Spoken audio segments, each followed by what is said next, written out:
The beautiful American city of Charleston in South Carolina welcomed the Velux 5 Oceans Round the World Yacht Race today for the fourth stop during this 8th edition of the race.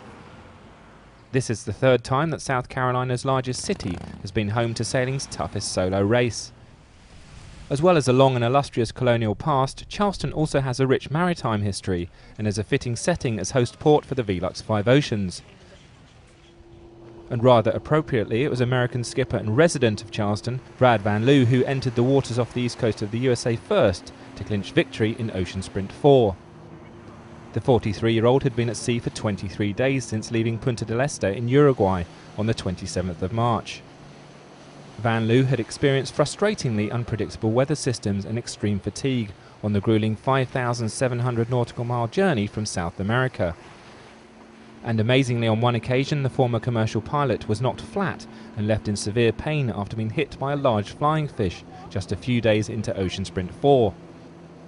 It had also been a leg that had seen the American chased relentlessly by his fierce rivals, Canada's Derek Hatfield and Britain's Chris Stanmore Major, both of whom had been desperate to beat Van Liew into his hometown. The American had been tracked all the way up the Atlantic, with Hatfield only 100 or so miles back and ready to take the lead should Van Liew make a tactical error or experience any technical issues. But in spite of that intense pressure, it was a tired but very relieved Brad Van Liew who crossed the finish line to take a well-deserved victory in Ocean Sprint 4. It's also a victory that signalled a clean sweep for the American in all 4 of the Ocean Sprints contested so far, with just the return leg to La Rochelle in France still to go. Van Liew now has an unassailable lead in the 2010-2011 edition of the Velux 5 Oceans, but still needs to complete the race before he can be crowned the ultimate winner of the event. So as the American's boat Le Penguin berthed dockside, Van Liew was treated to a rapturous welcome by both friends and family who had come down to greet the local hero.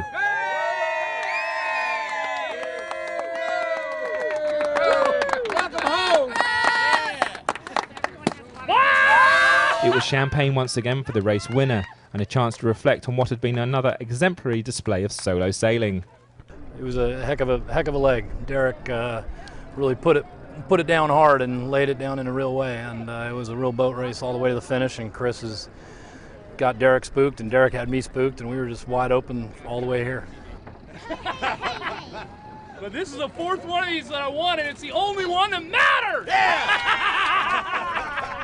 Obviously, if I could have chosen, one leg to win, this would be it. This is my home port, and I've involved in the maritime community here in Charleston, and all my friends and family are here, and it would have been pretty disappointing to have won the previous 3 legs and not win this one. So I was very focused and very determined.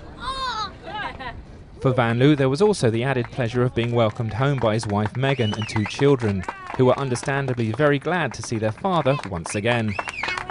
It's a wonderful feeling to have him here. I know he's been so anxious to see the kids and to feel like, he's at his home with his house and his bed and his driveway and his car and everything else. So it's truly a blessing to feel like I can see the joy in his arrival.